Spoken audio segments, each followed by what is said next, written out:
if it's a very big margin, then even if it's rigged, it won't matter. It'll only matter if it's a very small margin. And Al Gore did exactly that. I mean, everybody is shocked from watching coverage last night and this morning.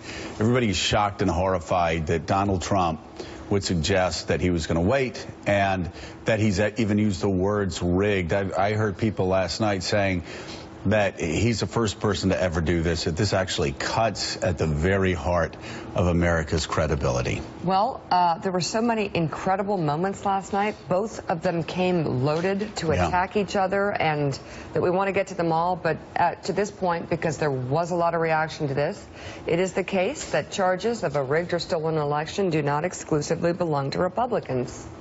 Democrats and liberals have accused the vote of being rigged or stolen for George W. Bush, both in 2000 and 2004, and have done so for years. Jonathan Chait wrote in New York Magazine in 2012, yes, Bush v. Gore did steal the election. Also in 2012, Salon asked, is the GOP stealing Ohio?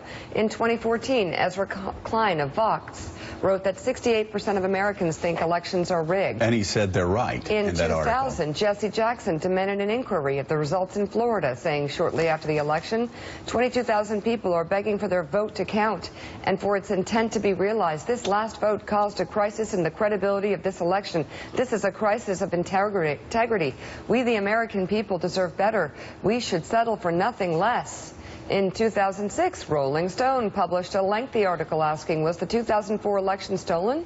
They also published the interview with Howard Dean, which said this. Howard said this, I'm not confident that the election in Ohio was fairly decided. We know substantial voter suppression, and the machines were not reliable. It should not be a surprise that the Republicans are willing to do things that are unethical to manipulate elections.